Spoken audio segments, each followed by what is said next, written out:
I'm Natalie, 32, and I never imagined my professional triumph would end with my mother-in-law shoving me to the ground in front of 200 colleagues. As I stood there in my navy blue dress, champagne soaking through the fabric, Margaret's words echoed through the suddenly silent ballroom. "Trash, you don't deserve my son."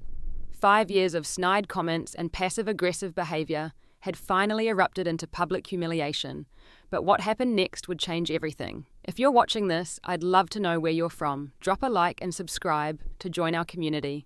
Have you ever had to stand up to someone who tried to humiliate you? Share your experience in the comments. 7 years ago, I walked into the sleek, glass-walled offices of Horizon Communications for my first day as a junior marketing associate. With my freshly printed business degree and a portfolio of internship projects, I was determined to prove myself in one of New York's most prestigious marketing firms.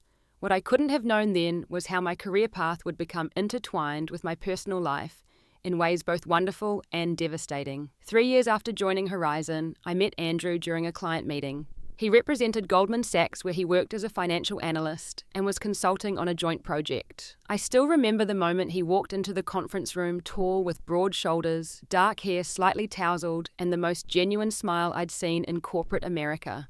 When he spoke, it wasn't with the arrogance I'd come to expect from Wall Street types, but with thoughtful intelligence and unexpected warmth. "That presentation was impressive," he said, approaching me after the meeting. "Most marketing people throw around buzzwords without understanding the financial implications. You clearly did your homework." His compliment was specific and professional, but something in his eyes suggested personal interest. We exchanged business cards, and I told myself it was purely professional when I emailed him the next day with additional thoughts on the project. Our first date was at a small Italian restaurant in the village. We talked for hours about our work, yes, but also about books, travel, and the peculiar experience of being relatively normal people in the high-pressure world of Manhattan finance and marketing. By our third date, I knew this was different from any relationship I'd had before. Andrew listened, really listened when I spoke. He remembered details about my childhood in Chicago, asked follow-up questions about my parents, a teacher, and a construction foreman who had worked incredibly hard to put me through college, and seemed genuinely interested in my perspectives. Within 6 months, we were spending most nights together, either at his apartment in Tribeca or mine on the Upper East Side. By our 1-year anniversary, he proposed during a weekend trip to the Berkshires. The ring was elegant, but not ostentatious, a perfect reflection of our relationship. "I want to build a life with you," he said, his voice slightly shaky as he knelt before me. A partnership in every sense of the word. Planning our wedding should have been my first warning about Margaret. When Andrew called to tell his parents about our engagement, his father Robert immediately offered congratulations. Margaret's first question was, "Are you sure you're ready for this commitment?" I brushed it off as maternal concern. But when we visited them at their home in Connecticut the following weekend, I began to understand that her reservations were specifically about me. Margaret Parker had grown up in Manhattan's elite social circles. Her father had been a prominent surgeon, her mother a socialite whose family had old money. She had attended the right schools, joined the right clubs, and married the right man, Robert, from a similar background, who went on to build a successful investment firm. Their life in the Connecticut suburbs was a carefully curated display of taste and privilege. I, on the other hand, came from a decidedly middle-class background in Chicago. My father built things with his hands. My mother taught 3rd grade at a public elementary school. I had attended state universities on scholarships and student loans. While I was proud of my background and how far I'd come, it was immediately clear that Margaret saw me as inadequate for her son. "Where did you summer as a child?" she asked, son, during that first dinner, her voice dripping with faux politeness. "Summer wasn't a verb in my family," I replied with a smile, trying to keep things light. "But we had a great time camping in Wisconsin." Her slight grimace told me everything I needed to know. Despite these early warning signs, we proceeded with wedding plans. Andrew assured me that his mother would warm up to me over time. "She's just protective," he explained. "Once she gets to know you better, she'll love you as much as I do." We chose the Plaza Hotel for our wedding, admittedly partly to impress Margaret, though I wouldn't have acknowledged that at the time. The ceremony was beautiful with 200 guests, including colleagues, friends, and family. Margaret wore an expensive, understated gown in pale blue and a fixed smile that never quite reached her eyes. When the photographer arranged us for family photos, she managed to position herself between Andrew and me in nearly every shot. During the reception, I overheard her talking to one of her friends near the ladies' room. "The dress is lovely, though a bit showy for her figure. But what can you expect? New money always has to announce itself." And I wasn't new money. I was no money at all. I was a working professional who had earned everything through hard work. But Margaret had already categorized me, and nothing I did would change that fundamental assessment. Our honeymoon in Bali was a blissful escape from these tensions. For 2 weeks, we explored ancient temples, swam in crystal-clear waters, and reconnected away from family pressures and work demands. In those moments with Andrew fully present and the real world far away, I convinced myself that Margaret's behaviour was just an adjustment period. Surely once we settled into married life, she would accept me as part of the family. The first year of our marriage seemed to support this optimistic view. We found a beautiful apartment in downtown Manhattan, expensive but manageable, with our combined incomes. Our careers were thriving. I was moving up at Horizon, while Andrew was being groomed for leadership at Goldman Sachs. On weekends, we'd meet friends for brunch, explore the city, or sometimes take the train to Connecticut to visit his parents. These visits always came with a certain tension for me. Margaret never passed up an opportunity to make subtle digs about my background, my career, or my housekeeping abilities. "I notice you buy your table linens at Pottery Barn," she remarked during one visit to our apartment. "When you're ready to upgrade to quality pieces, I'd be happy to introduce you to my vendor," or examining the dinner I'd prepared. This is an interesting interpretation of coq au vin. In France, they typically use a Burgundy wine, not whatever this is. Andrew would squeeze my hand under the table during these comments, but never directly addressed his mother's behaviour. "That's just how she is," he would say later. "She doesn't mean anything by it." But the pattern was becoming clear. Margaret viewed me as fundamentally unworthy of her son, and Andrew was unwilling to confront this reality. The first major incident occurred during our second Thanksgiving as a married couple. We were hosting both sets of parents in our apartment. My parents had flown in from Chicago, their first visit to New York since our wedding, and I was determined to make everything perfect. I'd spent days planning the menu, cleaning the apartment, and even invested in some of the quality table linens Margaret had mentioned. Everything was going relatively well until Margaret reached for the gravy boat across the table. Her elbow accidentally knocked over a full glass of red wine directly onto my cream-coloured dress. As I jumped up, the wine spreading across the expensive fabric, Margaret's expression flickered briefly with what looked unmistakably like satisfaction, before transforming into exaggerated concern. "Oh my goodness, how clumsy of me," she said, though she made no move to help clean up the spill. Though perhaps white is impractical for a dinner party hostess. Later that night, after everyone had gone and Andrew and I were cleaning up, I finally broke down. "That wasn't an accident," I said. "You saw her face. She did it on purpose." Andrew sighed, rubbing his temples. "Natalie, that's a pretty serious accusation. Why would my mother deliberately spill wine on you?" "Because she's been trying to undermine me since the day we met," I replied, frustration mounting. "And you never say anything. You just let it happen. You're being paranoid," he said, his voice taking on that patronizing tone I was beginning to hate. "Mom can be difficult, yes, but she wouldn't do something that petty. You're reading too much into it." That night marked the first serious crack in our marriage, not because of Margaret's action, but because of Andrew's response. He was gaslighting me, making me question my own perceptions, rather than considering that his mother might actually be capable of deliberate cruelty. As time went on, the dynamic only worsened. Margaret became more openly hostile, perhaps emboldened by Andrew's unwillingness to check her behaviour. She would critique my cooking, my clothes, my career decisions, always with a veneer of helpful concern that made it difficult to object without seeming oversensitive. "Marketing is such an interesting field," she would say at family gatherings. "All that effort to convince people to buy things they don't need. I've always admired people who can do that without moral qualms." Or when discussing our delayed plans for children, "Well, I suppose with your focus on career advancement, motherhood isn't a priority. Some women aren't naturally maternal, and that's fine too." Each comment was a small cut, designed to diminish me while maintaining plausible deniability. If I objected, I was being too sensitive. If Andrew noticed it all, he would change the subject or find a reason to leave the room, avoiding conflict at all costs. It was during this time that I became closer to my colleague, Sophia. As the creative director at Horizon, she had a way of cutting through office politics with refreshing directness. After witnessing a particularly difficult phone call between me and Andrew, following another Margaret incident, she invited me for drinks after work.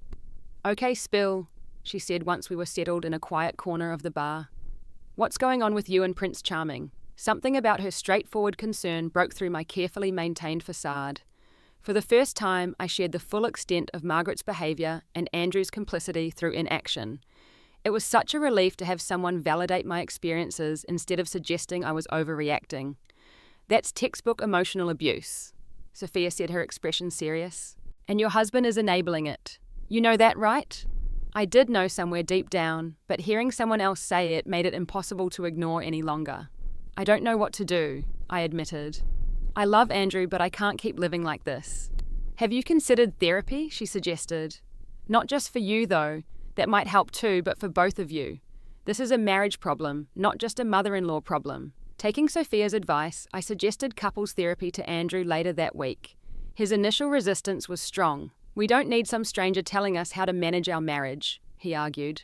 Every couple has issues with in-laws. It's normal. It wasn't until I made it clear that our marriage was at stake that he reluctantly agreed. Fine, he said. If it means that much to you, we can try it. But I still think you're making too big a deal about Mom's comments.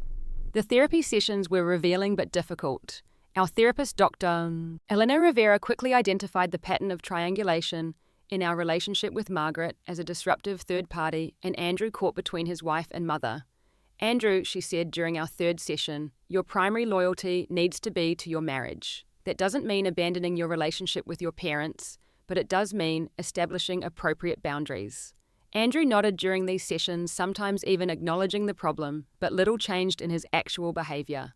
When confronted with his mother's actions, he would still retreat, make excuses, or suggest I was misinterpreting things. The Christmas after we started therapy brought another painful example of Margaret's tactics. She arranged an elaborate gift exchange at their Connecticut home, presenting everyone with thoughtful, expensive presents. Andrew received a vintage watch he'd mentioned wanting. His sister Elizabeth got a spa weekend package. Robert unwrapped a rare first edition of his favourite novel. When it came to my turn, Margaret handed me a small envelope with a forced smile. Inside was a generic gift card to a department store, not even one I shopped at, with no personal note.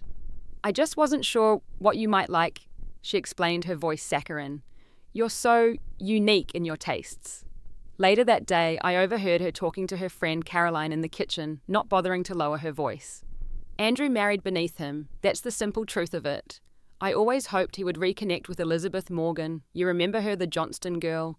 Such a lovely family, but he seems determined to make this mistake work. I stood frozen in the hallway, tears stinging my eyes. Elizabeth Morgan Andrews, college girlfriend from another wealthy Connecticut family. The perfect match in Margaret's eyes, unlike the trash from Chicago who had somehow trapped her son. These incidents took an increasing toll on me. I began experiencing anxiety before any family gathering trouble, sleeping stomach issues, even panic attacks that I hid from Andrew. My work, once my refuge, began to suffer as well. I missed deadlines, blanked during presentations, and found my usual creativity blocked by the emotional turmoil at home. Andrew was experiencing consequences too, though he wouldn't connect them to the real cause. His boss pulled him aside after he made a significant error in a financial analysis. You seem distracted lately, he was told. Whatever's going on in your personal life needs to stay at home. Instead of addressing the root cause, Andrew began working longer hours, further straining our marriage. The distance between us grew as we both retreated into our separate worlds. Me finding solace in my friendship with Sophia and a few other close colleagues, Andrew burying himself in work and increasingly frequent phone calls with his mother. The pattern seemed unbreakable, a slow poison that was gradually killing our once promising relationship. And then came the announcement that would change everything. Horizon Communications was approaching its 25th anniversary, and CEO Michael Thornton wanted to celebrate in style.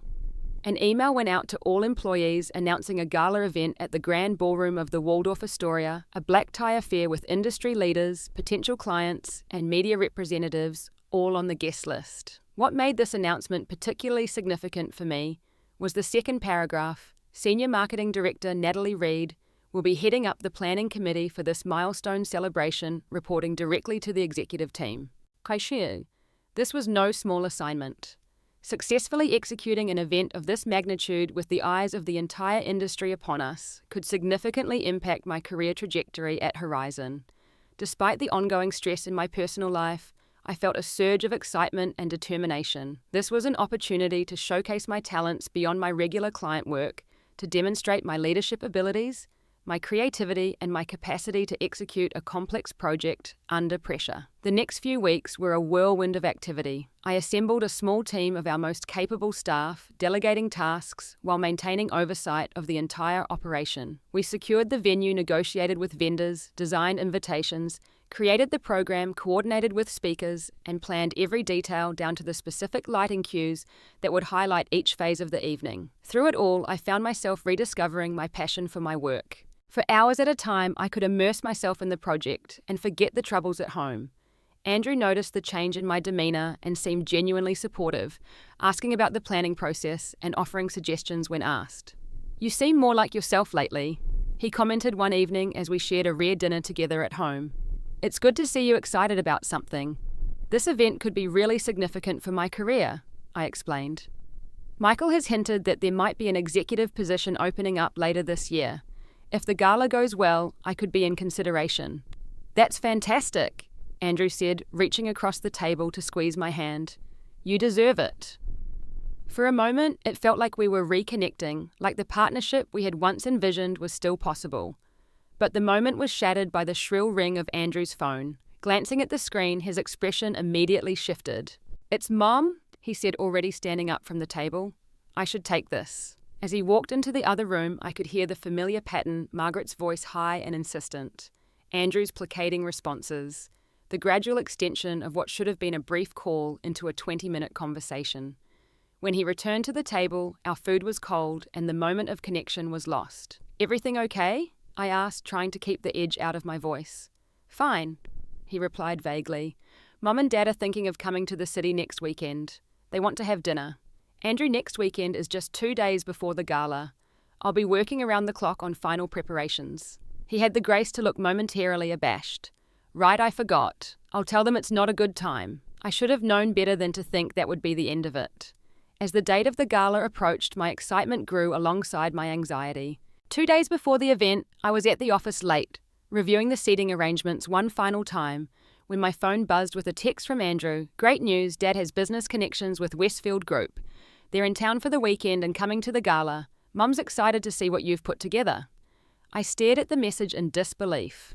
Without consulting me, Andrew had invited his parents to what was possibly the most important professional event of my career so far.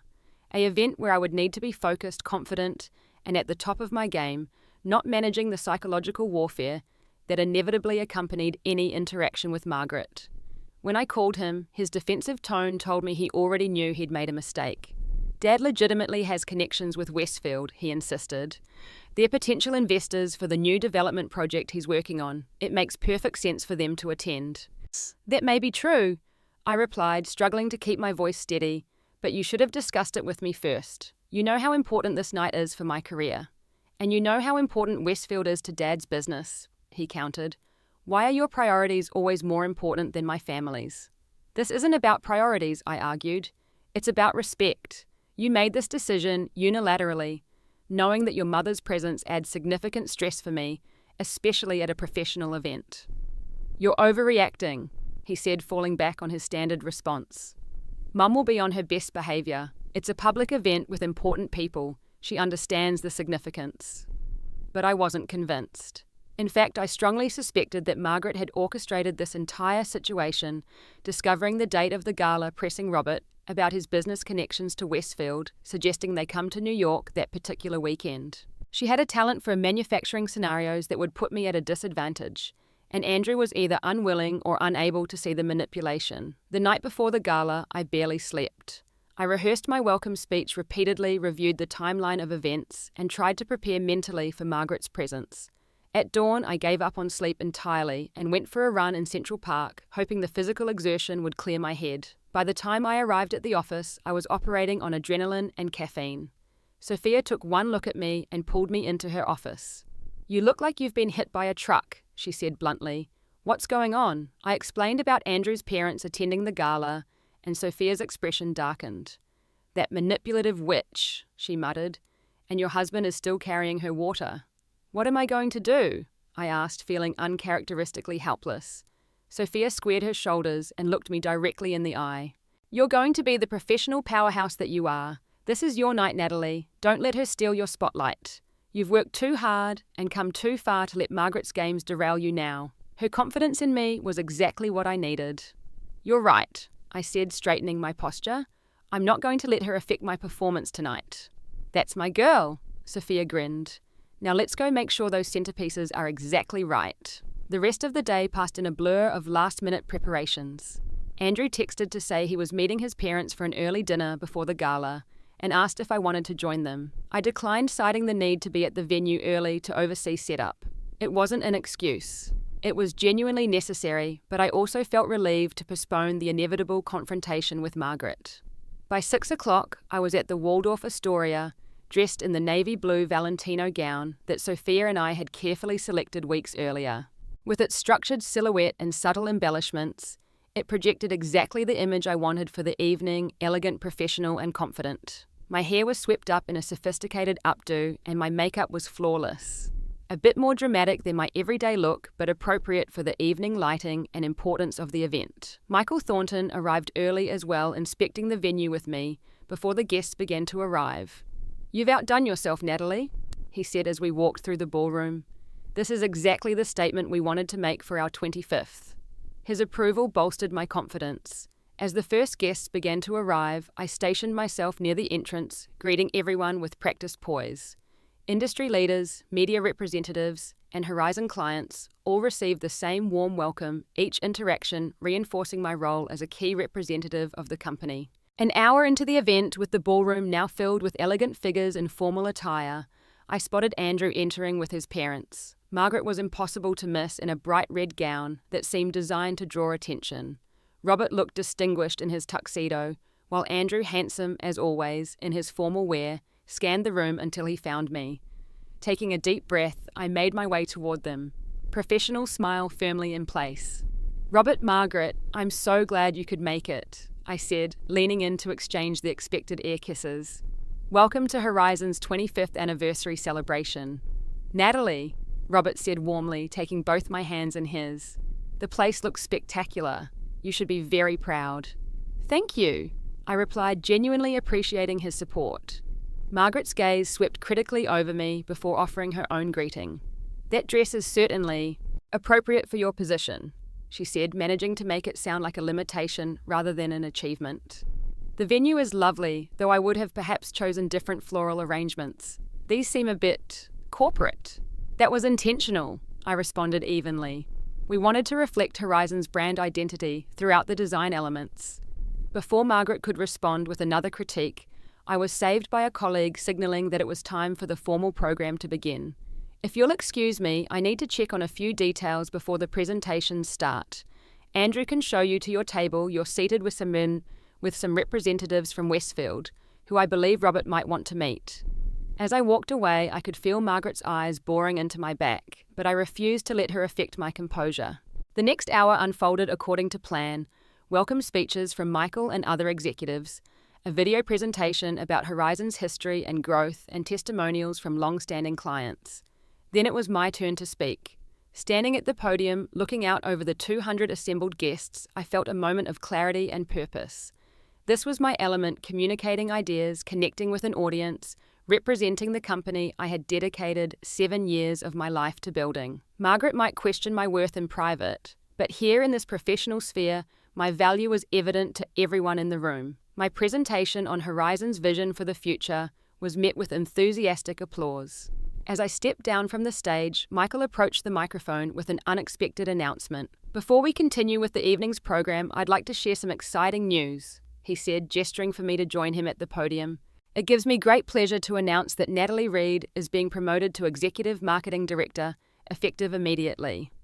Her leadership in preparing tonight's celebration is just one example of the vision and execution she brings to everything she does at Horizon. Please join me in congratulating her. The applause was immediate and genuine. Colleagues surrounded me with congratulations. Champagne appeared as if by magic, and for a few glorious minutes, I basked in the professional recognition I had worked so hard to earn. It was during the celebration that I caught sight of Margaret across the room. Her face twisted in an expression of displeasure, as she whispered intensely to Andrew. His discomfort was evident, even from a distance, shoulders tense, gaze fixed on the floor, the familiar posture of a man caught between conflicting loyalties. Concern and anger rose within me in equal measure.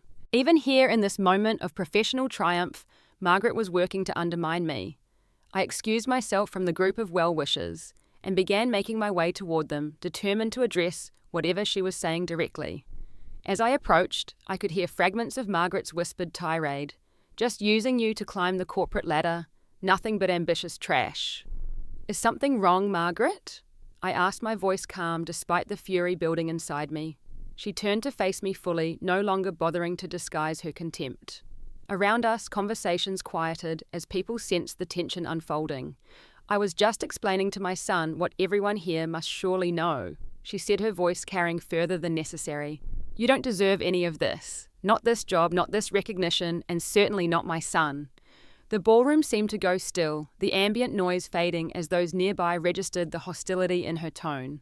I was acutely aware of the attention now focused on our interaction, of the professional reputation I had spent years building potentially hanging in the balance. This isn't the time or place for this conversation, I said quietly, trying to diffuse the situation. My attempt at de-escalation only seemed to infuriate Margaret further. Her face flushed nearly as red as her dress, and her voice rose. Don't you dare tell me when I can speak my mind. You fooled everyone else with your act, but I see right through you. Andrew finally stirred from his frozen state. Mum, please, he said weakly. Not here. His tepid intervention seemed to push Margaret past her breaking point. She stepped toward me, jabbing her manicured finger into my chest. Trash! She spat the word, exploding from her lips like a bullet. You don't deserve my son. What happened next seemed to unfold in slow motion. Her hands were suddenly on my shoulders, shoving me backward with surprising force. I stumbled, losing my balance, champagne glass flying from my hand as I fell unceremoniously onto the hard marble floor. The gasps from onlookers were audible in the sudden complete silence that descended over the ballroom. I felt the cold seep of champagne through the expensive fabric of my dress, but it was the heat of humiliation that burned most intensely. 200 pairs of eyes, colleagues, industry leaders, potential clients, all witnessed my mother-in-law physically assaulting me at what should have been a crowning professional achievement. As I looked up from my position on the floor, I saw Margaret's triumphant expression, Andrew's mortified face, and in that crystallizing moment, something broke free within me. The fear of confrontation, the desire to keep the peace, the hope that things would somehow improve on their own, all of it shattered on that marble floor alongside my dignity. And in its place rose something new, a fierce, uncompromising clarity about what I would and would not accept in my life going forward. Time seemed suspended as I remained on the floor, champagne soaking through my dress, the shocked silence of 200 guests pressing in around me. I could have responded in so many ways, fled in tears, screamed in rage, lashed out physically in return. But in that pivotal moment, I chose a different path. I rose slowly, deliberately, adjusting my soaked dress with as much dignity as I could muster.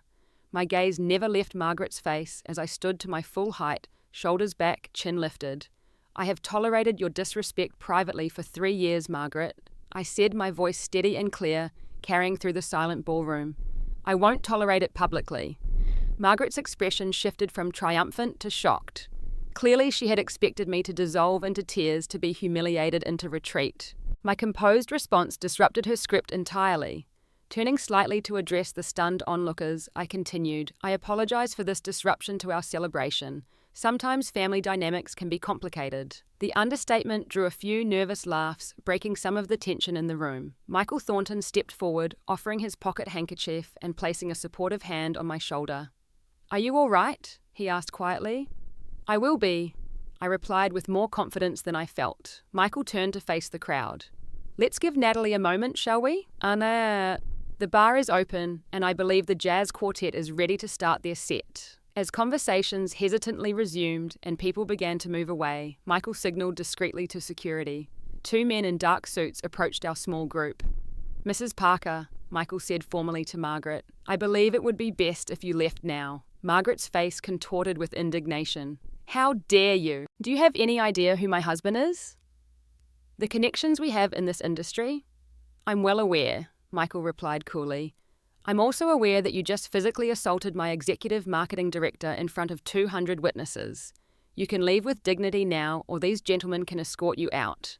Your choice."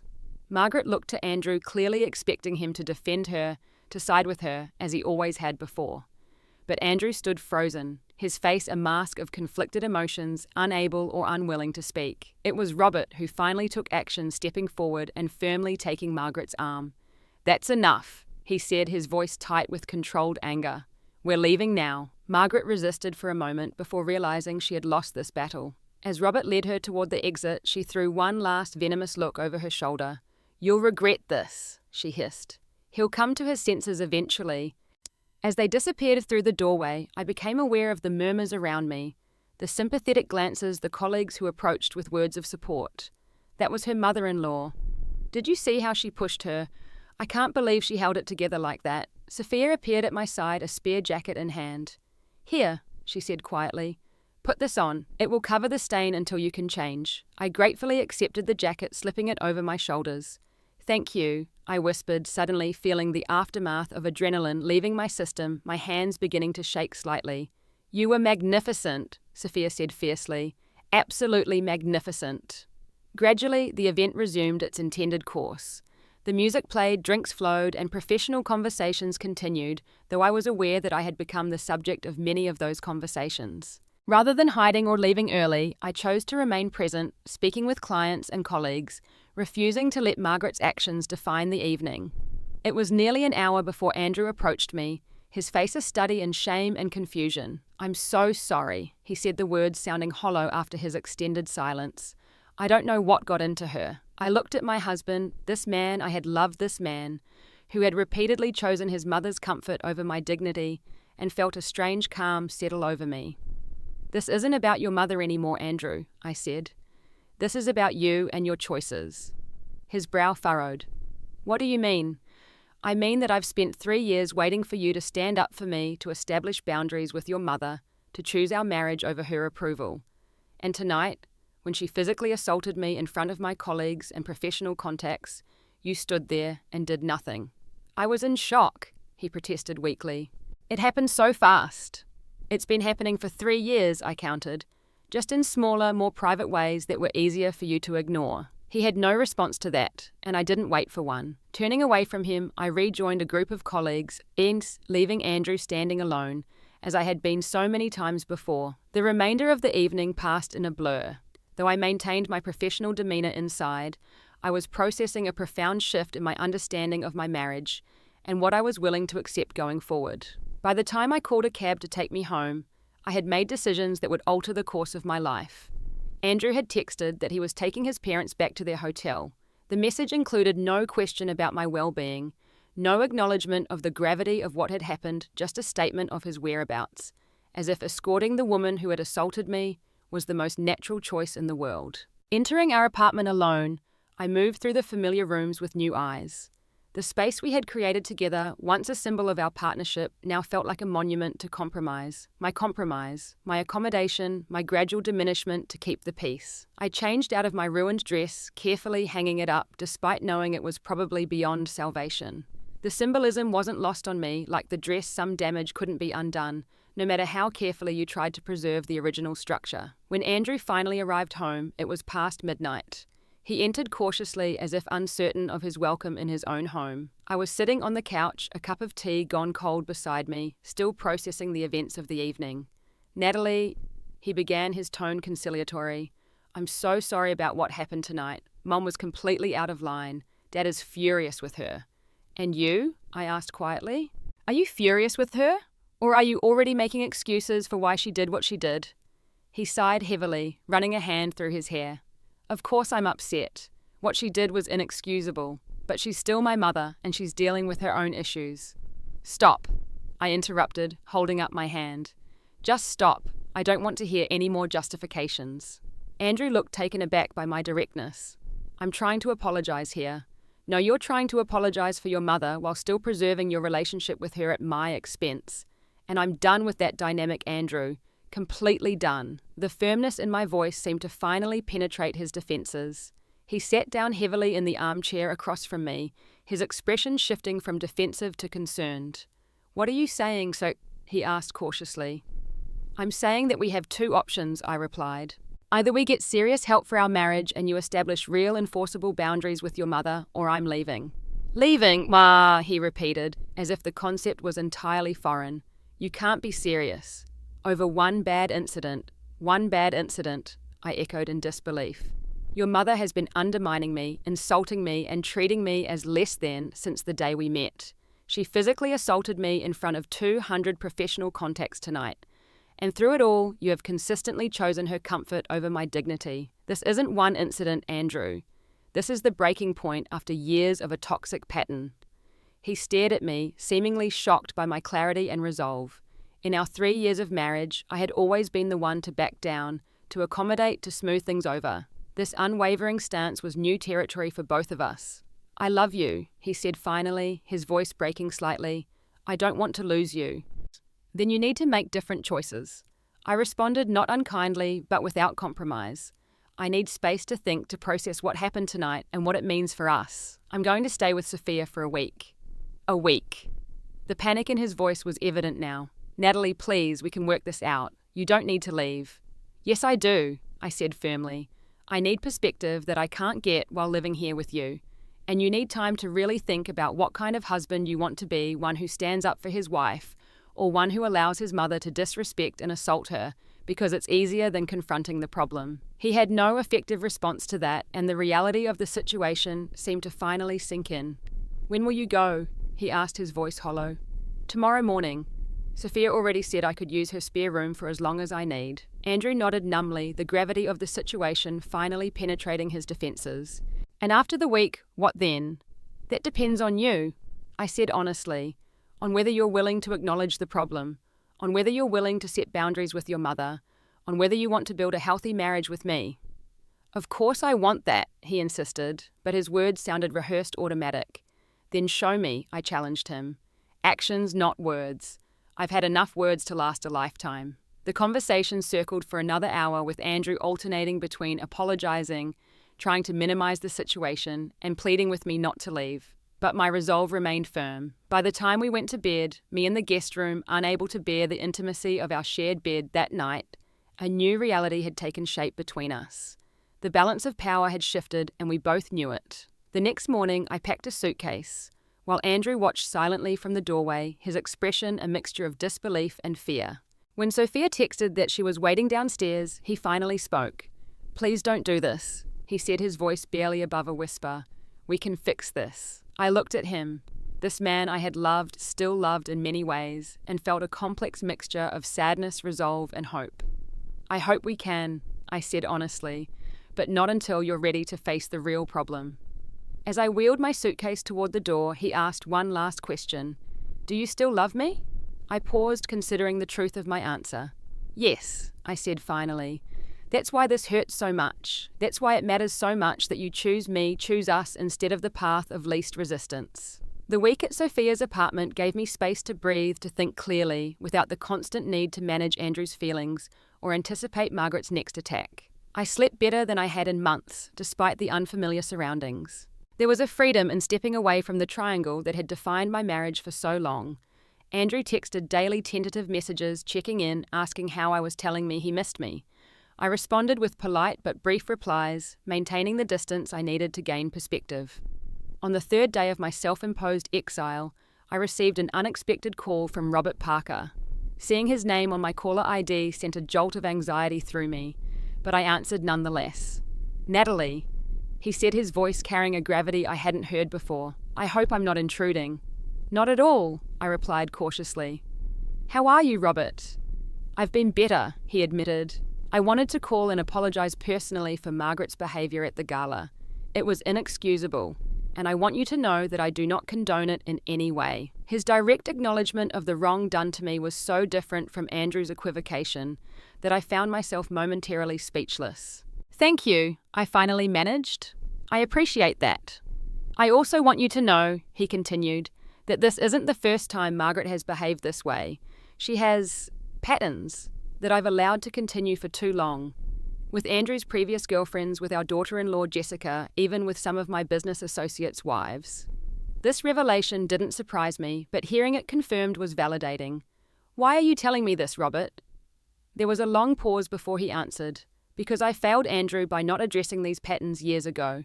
Because I taught him by example that the way to handle Margaret's behaviour was to accommodate it rather than confront it. And because I don't want him to lose you, the way I almost lost Margaret years ago when her behaviour finally pushed me to my breaking point. We talked for nearly an hour. Robert shared stories of Margaret's similar treatment of Andrew's college girlfriend Elizabeth, the very woman Margaret later held up as the ideal match for her son. He described how Margaret's insecurity and need for control had manifested throughout their marriage, how he had gradually established boundaries, but only after decades of unhealthy patterns. Andrew is at a crossroads, Robert said toward the end of our conversation. He can continue the cycle or break it. For what it's worth, I hope he chooses to break it. You're good for him, Natalie. You challenge him in ways he needs to be challenged. After hanging up, I sat for a long time processing this new information. The call had given me a deeper understanding of the family dynamics that had shaped Andrew, but it also reinforced my conviction that change was necessary. That evening, I texted Andrew, "I think I'm ready to talk. Could we meet for coffee tomorrow?" His response was immediate. Yes, anytime, anywhere. Just name it. We met at a small cafe halfway between Sophia's apartment and our home. Neutral territory felt important for this conversation. When Andrew walked in, I was struck by how different he looked after just a week apart. There were shadows under his eyes, and he moved with the careful deliberation of someone who hasn't been sleeping well. "Thank you for meeting me," he said as he slid into the seat across from me. "Thank you for coming," I replied, studying his face. "How have you been?" "Miserable," he admitted with surprising candor. "The apartment feels empty without you. I keep turning to tell you something and remembering you're not there." Under different circumstances, his words might have melted my resolve, but I reminded myself that emotional appeals without fundamental change would only lead us back to the same unhealthy patterns. "I've been doing a lot of thinking," I said, steering the conversation toward more substantive ground. "About us, about what happened at the gala, about what I need going forward." Andrew nodded, his expression serious. "I've been thinking too, and talking to someone, a therapist. I've had 3 sessions already." This was unexpected. Andrew had always been resistant to the idea of individual therapy, viewing it as unnecessary or somehow self-indulgent. That's good," I said, genuinely impressed by this proactive step. "It's been eye-opening," he continued. "We've been talking about my relationship with Mom, about the patterns I learned growing up, about why it's been so hard for me to stand up to her." "What have you discovered?" I asked, curious, despite my determination to remain detached. "That I've spent my entire life managing Mom's emotions at my own expense, and now at your expense too. That I learned early on that keeping her happy was my responsibility, that her emotional stability depended on my compliance." He paused, looking down at his coffee. "That I've been doing the same thing in our marriage, prioritizing peace over honesty, comfort over growth." His insight surprised me. In all our discussions about his mother's behavior, he had never articulated the dynamic so clearly or taken such direct ownership of his role in it. "I've also talked to Dad," Andrew continued. "Really talked maybe for the first time ever about Mom's behavior.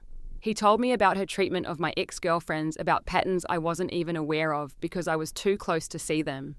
Your father called me," I admitted. "He shared some of that with me as well." Andrew looked surprised but nodded. "He told me he was going to. Dad's changed too. He's setting boundaries with Mom in ways I've never seen before." We continued talking for nearly 2 hours, digging deeper into the dynamics that had shaped our marriage. For the first time, Andrew seemed willing to acknowledge the full extent of the problem without deflection or excuse-making. He spoke about specific incidents from our marriage where he had failed to support me, expressing genuine remorse rather than defensive justifications. "I've scheduled a joint session with Mom and a family therapist," he said toward the end of our conversation. "She refused at first, but Dad insisted. It's set for next week. How do you feel about that?" I asked, watching his reaction carefully. "Terrified," he admitted with a rueful smile, "but also determined. I keep thinking about how I felt watching her push you at the gala, the shame, the conflict, the paralysis. I never want to feel that way again, and I never want you to feel abandoned like that again." His words sounded promising, but I had learned to be cautious about promises of change. What happens if she refuses to acknowledge her behavior or make real changes? I asked. "Where do your boundaries lie?" Andrew took a deep breath as if preparing for a difficult statement. If she can't respect you and our marriage, then she won't be welcome in our home or in our lives until that changes. I've already told her this. The firmness in his voice was new, a stark contrast to the conflict-avoidant man who had stood frozen while his mother assaulted me. And how did she respond to that? Not well, he acknowledged. There were tears, accusations that I was choosing you over family. But for the first time, I didn't back down. I told her that you are my family too, my chosen family, and that her behavior toward you has been unacceptable from day one. As our coffee meeting drew to a close, I felt cautiously hopeful but still protective of my own well-being. I think I need a little more time at Sophia's, I said. Not because I don't believe you're trying, but because I need to be sure this change is real and lasting. Disappointment flickered across his face, but he nodded in acceptance. I understand. Can we keep talking? Maybe have dinner later this week? Yes, I agreed. I'd like that. The weeks that followed were a careful rebuilding process. Andrew continued his individual therapy while also participating in the joint session with Margaret, which by his account was tense and difficult but necessary. We began our own couples therapy, working with Dr. Rivera to establish healthier communication patterns and clear boundaries. Margaret's initial response to these changes was predictable tears, accusations, attempts to enlist other family members, and pressuring Andrew to come to his senses. When those tactics failed, she tried a different approach, sending me a carefully worded email that managed to sound conciliatory while actually accepting no responsibility. I'm sorry if you felt offended, rather than I'm sorry for my offensive behavior. With the support of our therapist, Andrew and I crafted a joint response setting clear expectations for what a genuine apology and changed behavior would look like. Margaret didn't reply directly, but Robert called to say she was thinking about what you said and to ask for patience. A month after the gala incident, I moved back into our apartment. The reconciliation was tentative at first, both of us navigating a new relationship dynamic, where my needs and boundaries were given equal weight to Andrew's comfort. There were missteps and difficult conversations, but also a growing sense of partnership that had been missing before. The professional aftermath of the gala was surprisingly positive. Rather than damaging my reputation, Margaret's public behaviour and my composed response had somehow elevated my standing at Horizon. Colleagues who had previously kept a professional distance now sought me out, sharing their own in-law horror stories and expressing admiration for how I had handled the situation. Michael Thornton became something of a mentor, inviting me to meetings and events that would typically be reserved for more senior executives. You showed grace under pressure, he told me during one of our conversations. That's a quality we value highly in leadership positions. 2 months after the incident, Margaret requested a meeting with both Andrew and me. After careful consideration and consultation with our therapist, we agreed to meet at a restaurant public enough to discourage extreme behaviour, but private enough for a meaningful conversation. Margaret arrived looking different than I remembered, less imperious somehow, though still impeccably dressed and groomed. She seemed uncertain, a quality I had never associated with her before. Thank you for agreeing to see me, she began, her voice lacking its usual commanding tone. I've been doing a lot of thinking since what happened at the gala. She paused as if gathering courage, then continued. My behaviour that night was inexcusable. The things I said, what I did, there's no justification for it. I am truly sorry, Natalie. The directness of her apology surprised me. I had expected more deflection, more qualification, more subtle blame shifting. Andrew seemed equally surprised, reaching under the table to squeeze my hand. For 3 years, Margaret continued, I've treated you as an outsider, as someone who wasn't good enough for Andrew. That was wrong of me. My issues with control, with feeling replaced in my son's life, those are my problems to work through, not justifications for how I've treated you. Thank you for acknowledging that, I said carefully. It means a lot to hear you take responsibility. I'm working with someone now, she said, a slight flush colouring her cheeks. A therapist. Robert insisted, and he was right to do so. It's not easy looking at these patterns, but it's necessary. We talked for nearly 2 hours. Margaret shared more about her own upbringing, the critical perfectionist mother who had never been satisfied with her achievements, the father who was physically present but emotionally absent. She described her fear of abandonment, her tendency to control those around her, as a way of managing her anxiety. None of this excused her behaviour, as she herself acknowledged, but it helped me understand the wounded person beneath the polished exterior. At one point, she looked directly at me and said something I never thought I'd hear from Margaret Parker. "I'm not asking for forgiveness that has to be earned over time. I'm asking for a chance to show that I can change, that I can learn to be the kind of mother-in-law who adds value to your life rather than distress." The conversation marked a turning point, though not an immediate transformation. There were still moments of tension, occasions when Margaret's old patterns would resurface. But now there was a framework for addressing these issues directly. Andrew would immediately call out problematic behavior rather than making excuses. I became more confident in establishing and maintaining my own boundaries, and Margaret, somewhat remarkably, began to make genuine efforts to respect those boundaries. 6 months after the gala, we hosted a dinner party at our apartment, a casual gathering of friends to celebrate Andrew's birthday. When Andrew suggested including his parents, I agreed with only minor trepidation. The evening was a test of sorts, a measure of how much had really changed. When Margaret arrived, she brought a thoughtful hostess gift, a set of serving dishes from a ceramicist I had once mentioned admiring. Throughout the evening, she made visible efforts to engage with our friends, to defer to me in my role as hostess, to respect the boundaries of our home and relationship. It wasn't perfect. There were moments when I caught a flash of the old Margaret, a slightly controlling suggestion about the table, setting a brief grimace at something I said. But these were minor ripples rather than the tidal waves of before, and Margaret herself seemed to recognize when she was slipping into old patterns, often correcting course without prompting. As our healing process continued, I found myself reflecting on what the experience had taught me. The public humiliation that I had feared would destroy me professionally had instead become a catalyst for profound personal change. By standing up for myself in that moment, literally rising from the floor with dignity intact, I had reclaimed my power, not just from Margaret, but from my own fear of confrontation. The following year brought another significant change: pregnancy.